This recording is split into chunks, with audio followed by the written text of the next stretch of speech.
Hello students, आज जो हम एक्सपेरिमेंट स्टडी करेंगे उसका नाम है to determine range of alpha particles in the air by GM tube. इस एक्सपेरिमेंट में हम जो रेडिएशन की टाइप है वो हमारे पास अल्फा पार्टिकल्स हैं। इसको जो है हम जीएम ट्यूब की मदद से डिटेक्ट करेंगे। तो इसको स्टार्ट करने से पहले सबसे पहले हम जो है ऑपरेटर्स की बात करते हैं कि इस एक्सपेरिमेंट के लिए हमें किस ऑपरेटर्स की ज़रूरत पड़ेगी। तो सबसे पहले मेन चीज़ है हमारे पास जीएम ट्यूब, जिसको गीगर मुलर ट्यूब भी आप कह सकते हैं। ये हमें रिक्वायर होगी क्योंकि रेडिएशन हम जो है वो जीएम ट्यूब की मदद से ही मेजर करते हैं, तो इसलिए हमें जीएम ट्यूब सबसे पहले रिक्वायरमेंट होगी। उसके बाद holder of GM tube, holder यानी कि ये जीएम ट्यूब हमने कहीं पे होल्ड करनी है, तो इसका ये जो होल्डर है हमारे पास, ये होल्डर होना चाहिए हमारे पास। और ये एक ऐसा होल्डर है जो मतलब काफ़ी हाइट पे एडजस्ट हो सके, यहाँ भी हो जाए, यहाँ भी हो जाए, यहाँ भी हो जाए, यहाँ भी हो जाए, काफ़ी हाइट से ये एडजस्ट हो जाए।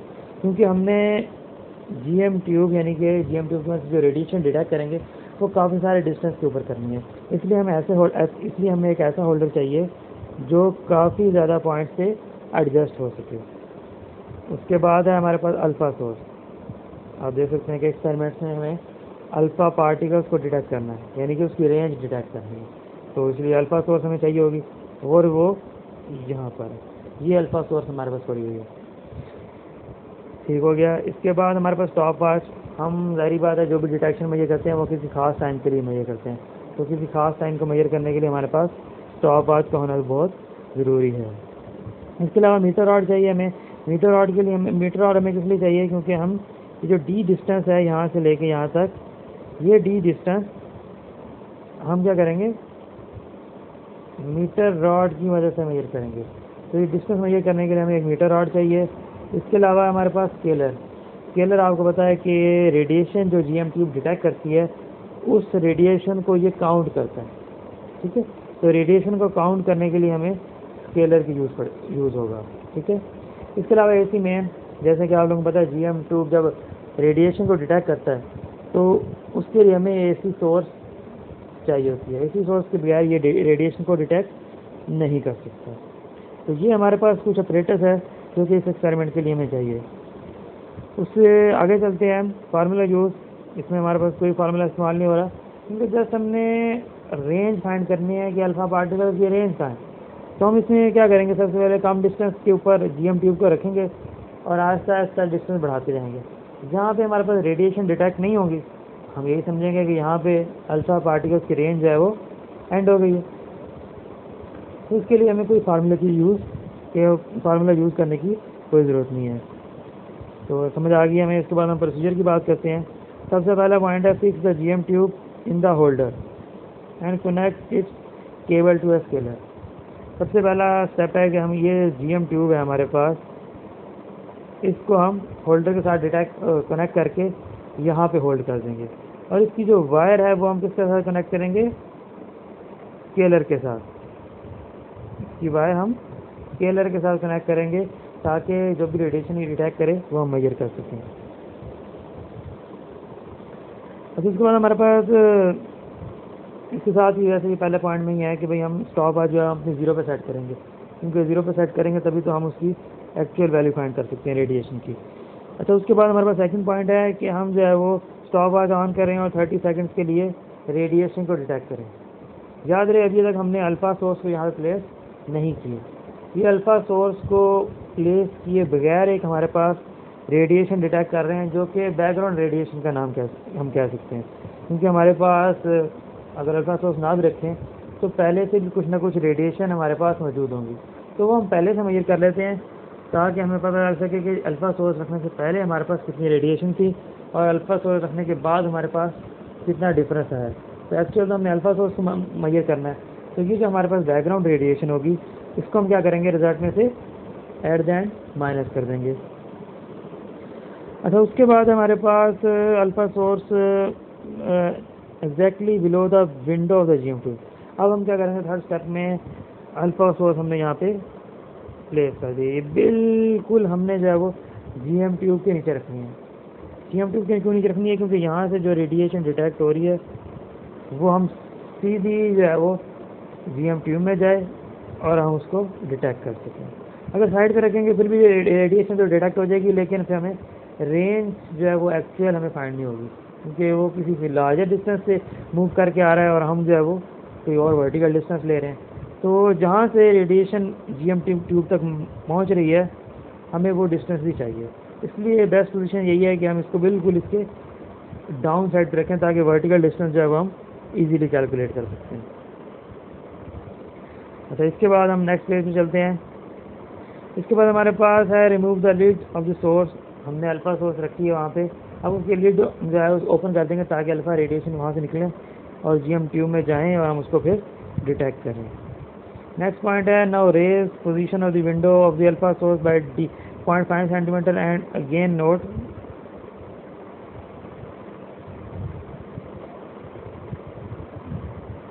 ठीक है। अब हम क्या करते हैं 0.5 सेंटीमीटर के ऊपर जो है वो 0.5 सेंटीमीटर डिस्टेंस के ऊपर क्या कर रहे हैं हम, ये जो डी डिस्टेंस है इसको हमने 0.5 सेंटीमीटर रखा है ताकि जो है वो हम बिल्कुल करीब रखा ताकि हम पहले करीब से शुरू करेंगे फिर आहिस्ता आहिस्ता दूर जाएंगे।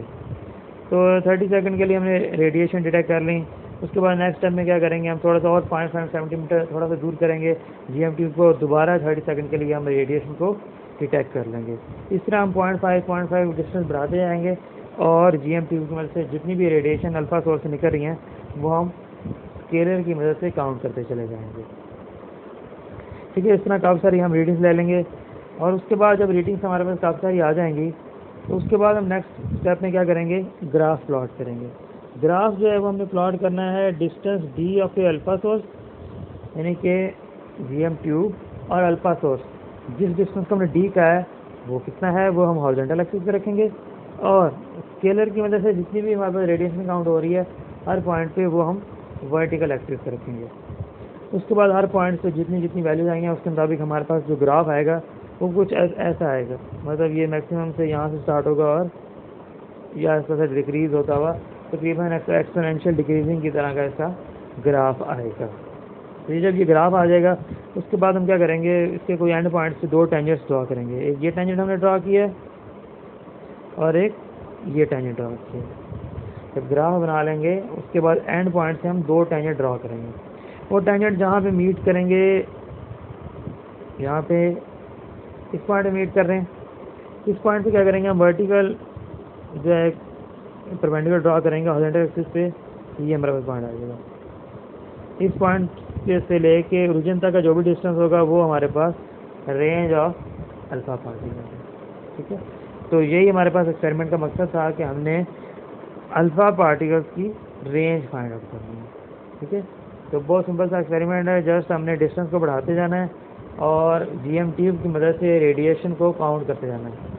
ठीक है, जीएम ट्यूब रेडिएशन को डिटेक्ट करेगी और फिर स्केलर जो है उसको काउंट करता जाएगा। तो जस्ट हमें डिस्टेंस के साथ काउंट रेट का ग्राफ प्लॉट करना और फिर ग्राफ से हमने उसका range of alpha particles find out करना है। ठीक है, ये सिंपल सा एक्सपेरिमेंट है। इसके बाद ये बॉक्स है कुछ, इसमें हमारे पास अल्फ़ा पार्टिकल्स की प्रॉपर्टीज़ बताई गई हैं, ये भी आपको आनी चाहिए क्योंकि वाइवे के लिए ये इंपॉर्टेंट होती हैं। सबसे पहले पॉइंट सारा alpha particle consist of 2 proton. Alpha particle basically हमारे पास क्या होता है, हीलियम न्यूक्लियाई होता है। ठीक है, हीलियम न्यूक्लियाई इसका मतलब है हीलियम न्यूक्लियाई के अंदर जो एटॉमिक मास होता है वो 4 होता है हमारे पास और जो इसका एटॉमिक नंबर होता है वो 2 होता है। ठीक है, ये हमारे पास अल्फ़ा पार्टिकल्स हैं। ठीक है, इसमें याद रहे कि ये अल्फ़ा पार्टिकल्स हैं वो हीलियम न्यूक्लियस होता है। ठीक है, इसमें इसके जो इलेक्ट्रॉन रिवॉल्व कर रहे होते हैं वो नहीं होते, ये सिर्फ हीलियम न्यूक्लियस को हम अल्फ़ा पार्टिकल्स कहते हैं। ठीक है, जिसका एटॉमिक मास हमारे पास 4 है, एटॉमिक नंबर हमारे पास 2 है। अच्छा, इसके अलावा वेलोसिटी जो है इसकी बहुत ज़्यादा होती है, 1/10 of the velocity of light होती है। वेलोसिटी ऑफ लाइट आपको पता है कि 3 × 10⁸ होती है, तो इसको 10 से डिवाइड करेंगे तो इसकी 3 × 10⁷ मीटर पर सेकंड होगी। ये अल्फ़ा पार्टिकल्स की हमारे पास वेलोसिटी है। उसके बाद कहते हैं there ionising power is very high. सबसे पहले हमें पता होना चाहिए कि आयनाइजिंग पावर होती क्या है। आयनाइजिंग पावर का मतलब है कि आपने किसी भी आइटम को आयनाइज कर दिया। कोई भी आइटम हम आयनाइज कैसे कर सकते हैं, सपोज करें कि हमें एक इलेक्ट्रॉन को जो है उसके आउटर मोस्ट इलेक्ट्रॉन जो है वो हमें ईजी होता है निकालना, अगर उसको हम एटम से बाहर निकाल दें तो हम कह देते हैं कि एटम जो है वो आयनाइज हो गया। तो आयनाइज करने का सिंपली मतलब यही है कि हमने एटम में से इलेक्ट्रॉन को बाहर निकालना। इलेक्ट्रॉन जब बाहर निकल जाएगा तो वो एटम क्या होगा, आयनाइज हो जाएगा। तो यहाँ पे ये कहा जा रहा है कि अल्फा पार्टिकल्स की आयनाइजेशन पावर जो है वो बहुत कम होती है, सॉरी कम नहीं होती, आयनाइजेशन पावर जो है इसकी बहुत ज़्यादा होती है। इसकी रीज़न ये है कि ये एक हीलियम न्यूक्लियस है और ये एक हैवी न्यूक्लियस है, और इसके अलावा इसके ऊपर पॉजिटिव चार्ज भी है। इसमें 2 प्रोटॉन्स हैं, इसका मतलब है 2 प्रोटॉन्स के ऊपर जितना चार्ज होता है उसके ऊपर इतना ही चार्ज है, इसके ऊपर इतना चार्ज भी है। तो अब जब ये कोलिजन करेगा इलेक्ट्रॉन के साथ, एक तो डायरेक्ट फ्यूजन भी कर सकता है, इसके अलावा इसके ऊपर इसके पास इलेक्ट्रोस्टैटिक फोर्स भी है, जो कि 2 प्रोटॉन्स की वजह से, पॉजिटिव चार्ज की वजह से इसके पास आई है। हमें पता है कि कोई पॉजिटिव 2 चार्जेस होते हैं उसके दरमियान इलेक्ट्रोस्टैटिक फोर्स पैदा होती है, तो अकॉर्डिंग टू कूलम लॉ हमें पता है। तो इसके ऊपर पॉजिटिव चार्ज है, जिसकी मदद से ये इलेक्ट्रोस्टैटिक फोर्स भी इलेक्ट्रॉन पे लगाएगा और डायरेक्ट स्लाइड भी कर सकता है। तो ये जो भी इलेक्ट्रॉन इसके सामने आता जाएगा, ये उसको जो है वो फोर्स लगा के, इलेक्ट्रोस्टैटिक फोर्स लगा के, कूलम फोर्स लगा के ये उसको वहाँ से निकालता जाएगा, ठीक है, और एटम को आयनाइज करता जाएगा, ठीक है। ये हैवी है, इससे दो प्रोटॉन्स के बराबर चार्ज है, इलेक्ट्रोस्टैटिक फोर्स है इसके पास, इस वजह से इसकी आयनाइजिंग पावर जो है बहुत ज़्यादा है। आयनाइजिंग पावर तो इसकी ज़्यादा है, लेकिन इसकी जब रेंज की बात करते हैं तो वो बहुत कम है, क्योंकि ये जहाँ जहाँ जाएगा आयनाइज करता जाएगा, और अगर आयनाइज करता जाएगा तो इसकी अपनी एनर्जी जो है वो क्या होती जाएगी, कम होती जाएगी। तो कंटिन्यूसली इसकी एनर्जी जो है वो कम हो रही है, तो कंटिन्यूसली अगर इसकी एनर्जी कम होगी तो ये जल्दी डिके कर जाएगा, और इसकी एनर्जी जो है, इसका मतलब है फिर इसकी रेंज जो है वो बहुत कम होगी। देखा जाए तो ये अब्जॉर्ब हो जाते हैं। Thin foil of aluminium 0.1 millimetre thick अगर एलुमिनियम शीट है आपके पास, उसमें से ये सारी की सारी अल्फा रेज अब्जॉर्ब हो जाती हैं। इसके अलावा फ्यू सेंटीमीटर कुछ सेंटीमीटर हवा के अंदर भी रहती हैं, वरना वहाँ हवा के अंदर भी ये अब्जॉर्ब हो जाती हैं, ठीक है। तो ये कुछ हमारे पास अल्फा पार्टिकल्स की प्रॉपर्टीज़ थी। उसके बाद हम नेक्स्ट प्रॉपर्टी पे चलते हैं, नेक्स्ट पेज पे चलते हैं। यहाँ पे हमारे पास ऑब्जर्वेशन टेबल है, ये भी बहुत सिंपल है। हमारे पास सबसे पहले वोल्टेज, आपको पता है कि जीएम ट्यूब को चलाने के लिए हमें एक वोल्टेज चाहिए होती है, तो जितनी भी वोल्टेज हम देंगे जीएम ट्यूब को वो यहाँ पर आएगा, ठीक है भाई, हम यहाँ पे लिख देंगे। इसके बाद बैकग्राउंड रेडिएशन आपको पता है कि ऐसी रेडिएशन जब हमारे पास अल्फा सोर्स नहीं पड़ी हुई थी, लेकिन फिर भी कुछ ना कुछ हमारे पास काउंट रेट आ रहा था, तो जितना भी आ रहा था हम 3 टाइम्स उसको कैलकुलेट करेंगे, 1 2 3, और तीनों का मीन ले लेंगे, और हमारे पास मीन लेने के बाद अप्रॉक्सीमेट आंसर जो है वो हमारे पास यहाँ पे आ जाएगा। ये हमारे पास बैकग्राउंड रेडिएशन है। बैकग्राउंड रेडिएशन को हम 30 से डिवाइड कर देंगे, क्योंकि हमने 30 सेकंड के लिए ऑब्जर्व किया है, लेकिन हमारे पास एक्सपेरिमेंट में जो रेफरेंस पॉइंट है वो 1 सेकंड है, इसलिए इसको हम 30 से डिवाइड कर देंगे, और जो हमारे पास एक्चुअल काउंट रेट आ जाएगी पर सेकेंड, वो हमारे पास यहाँ पे हम इसको लिख देंगे, ठीक है। इसके बाद हमारे पास ये ऑब्जर्वेशन टेबल है। इसमें सबसे पहला जो कॉलम है वो डिस्टेंस डी का है, जो डी हमने एक्सपेरिमेंट में रिप्रेजेंट किया है, ये वही पहला कॉलम है, जो कि डिस्टेंस है जीएम ट्यूब और अल्फा सोर्स के दरमियान। उसके अलावा काउंट रेट्स कितने आ रहे हैं उसको हमने N1 से रिप्रेजेंट किया है। दोबारा हम उसको 2 दफ़ा कैलकुलेट करेंगे तो N2 हो जाएगा, दोनों का मीन लेंगे तो हमारे पास कुछ ना कुछ जो एरर होगा वो मिनिमाइज हो जाएगा। उसके बाद सेम उस तरीके से 30 से डिवाइड करेंगे तो पर सेकंड की हमारे पास रीडिंग आ जाएगी। इसके अलावा जो ये हमने बैकग्राउंड रेडिएशन निकाली हुई है, ये इसमें से हम एक्चुअल रीडिंग में से माइनस कर देंगे, ताकि हमारे पास अल्फ़ा सोर्स की जितनी रेडिएशन है उसका काउंट रेट हमारे पास आ जाए, ठीक है। तो ये कुछ वैल्यूज़ हैं। 1.8 डिस्टेंस के ऊपर ये रेडिएशन आ रही थी, 6 पे ये आ रही, 9.1 पे ये, 15 पे ये, 20 पे ये, 30.5 ये, ठीक है। तो ये कुछ वैल्यूज़ भी हैं, आप इसके मुताबिक डायरेक्ट जो है वो ग्राफ प्लॉट कर सकते हैं, ठीक है। फिर ग्राफ प्लॉट करने के बाद हमारे पास ग्राफ से जो भी रेंज आएगी वो हम यहाँ पे लिख देंगे, ठीक है। वही हमारे पास एक्सपेरिमेंट का रिज़ल्ट है जो कि हमने ऑब्जर्व करना था, बल्कि डिटरमाइन करना था, निकालना था कि अल्फ़ा पार्टिकल्स की जो रेंज है वो हमारे पास कितनी आती है। अच्छा, इसके अलावा कुछ प्रिकॉशंस हैं, वो भी आपने एक्सपेरिमेंट में थोड़ी सी एहतियात करनी है। सबसे पहले ये AC मेन आप ऑन करेंगे जब सारे आप कनेक्शन ऑन कर लें, तब भी आप जो है वो AC मेन को ऑन करें। अगर आपको पता है कि अगर आप पहले ऑन कर देंगे तो फिर हो सकता है आप जब कनेक्ट कर रहे हो तो शॉर्ट सर्किटिंग हो जाए, इसलिए आप पहले सारी वायर कनेक्ट कर लें, उसके बाद AC मेन को ऑन करें। उसके बाद the count display should be reset to 0। ये तो सिंपल सी बात है कि आपने स्टॉप वॉच को पहले 0 पे काउंट करना है जब भी आप रेडिएशन को डिटेक्ट करना स्टार्ट करें। उसके बाद सॉरी ये तो काउंट है, काउंट रेट जो स्केलर में ये कर रहा है उसको भी आप 0 पे करेंगे। और नेक्स्ट पॉइंट है हमारे पास स्टॉप वॉच, दोनों को ही 0 से स्टार्ट करेंगे ताकि हमारे पास एक्चुअल रीडिंग आ सके। उसके बाद 4th पॉइंट है the window of the GM tube should be never be touch. अच्छा, विंडो जो होती है GM ट्यूब की उसको आपने कभी भी टच नहीं करना है, क्योंकि वो बहुत ही पतली सी होती है, उसको मीका शीट मेरे ख्याल से कहते हैं, और वो बहुत पतली सी होती है। आप थोड़ा सा टच करेंगे वो तो ब्रेक हो जाएगी, ठीक है, और वो बहुत एक्सपेंसिव होती है, इसलिए कोशिश करें चाहे आप उसको कभी भी टच ना करें, ठीक है। बाज़ लोग तो उसके नीचे प्लास्टिक कवर चढ़ा के रखते हैं ताकि अगर हाथ लगे भी गलती से तो प्लास्टिक के कवर के ऊपर लगे, डायरेक्ट उसकी जो मीका विंडो है उसको जो है वो टच ना हो ताकि वो ब्रेक ना हो सके, ठीक है। तो आपने उसको टच नहीं करना। 5वां पॉइंट है counting should be stop as soon as 30 second आ रहा हो, 30 सेकंड के लिए आपने स्टॉप करना है, यही सी बात है। The store should remain covered with lid except when reading. जब आप रेडिएशन डिटेक्ट नहीं कर रहे तो आप उसको लिड से ढक दें, क्योंकि आपको पता है रेडिएशन जो है वो ख़तरनाक है, इसलिए जो है आप इसको ढक के रखें ताकि रेडिएशन डिटेक्ट ना हो और आप इससे मुतासिर ना हो सकें, ठीक है। तो उसके बाद हमारे पास लास्ट पेज है, इसमें कुछ MCQs हैं, वाइवा वॉइस है, जो कि हम डिस्कस कर लेते हैं कि ये इनमें कुछ मेन जो बेसिक क्वेश्चन हैं इस एक्सपेरिमेंट से रिलेटेड वो हम डिस्कस कर लेते हैं। सबसे पहला क्वेश्चन है what are alpha rays. Alpha rays आपको पता है कि ये रेडिएशन है जिसमें हमारे पास अल्फ़ा पार्टिकल होते हैं, ठीक है। नेक्स्ट क्वेश्चन है व्हाट आर अल्फ़ा पार्टिकल्स, ठीक है। तो अल्फ़ा पार्टिकल्स क्या हैं? अल्फ़ा पार्टिकल मैंने आपको बताया कि हीलियम न्यूक्लिया होता है जिसका एटॉमिक नंबर जो है वो 2 है और एटॉमिक मास जो है वो 4 है। ये अल्फ़ा पार्टिकल्स है हमारे पास। उसके बाद how do alpha particle ionise molecule of medium through which they're pass. आपको पता है कि अल्फ़ा पार्टिकल आयनाइज कैसे करता है? जब वो पास हो रहा होता है तो उसके ऊपर उसके पास 2 प्रोटॉन्स के बराबर चार्ज है, तो इलेक्ट्रिक स्टैटिक फोर्स बेसिक जो ये आयनाइजेशन की इसकी मतलब पावर होती है वो with the help of electrostatic force होती है। इलेक्ट्रोस्टैटिक फोर्स इलेक्ट्रॉन पे लगाता है, यानी कि उसको अट्रैक्ट करता है तो वो एटम से बाहर आ जाता है। आपको पता है कि अपोजिट चार्जेस हों तो हमारे पास कूलम अट्रैक्शन होती है, ठीक है। तो अट्रैक्शन की वजह से इलेक्ट्रॉन को जो है एटम से बाहर निकालता है और वो एटम जो है वो आयनाइज हो जाता है, ठीक है। तो इस तरीके से इलेक्ट्रोस्टैटिक फोर्स की मदद से ये आयनाइज करता है। उसके बाद what happens two molecules from which N alpha particle is emitted.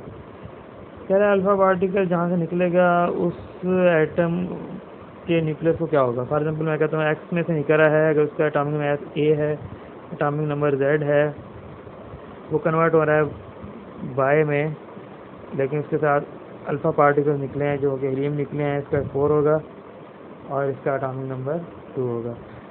तो एटॉमिक मास जो है जो डॉटर न्यूक्लियस होगा उसमें से उसका 4 मास कम होगा और जो जेड होगा उसमें से एटॉमिक नंबर 2 कम होगा, ठीक है। तो अगर इक्वेशन बैलेंस कर सके हमारे पास, तो ये जो भी अल्फ़ा पार्टिकल जिसमें निकल रही हैं तो आफ्टर डैट उसका एटॉमिक मास कम हो जाएगा 4 और एटॉमिक नंबर बाय 2 कम हो जाएगा।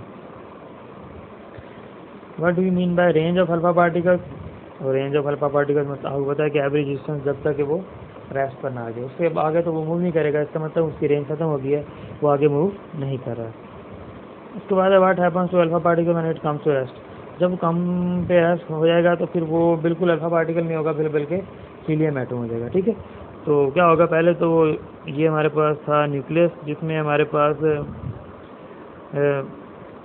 इसके अंदर हीलियम न्यूक्लियस था, 4 एटॉमिक मास था, 2 जो है वो प्रोटॉन्स हैं, 2 प्रोटॉन्स हैं और 2 न्यूट्रॉन्स हैं, तो टोटल 4 हो जाते हैं, ठीक है।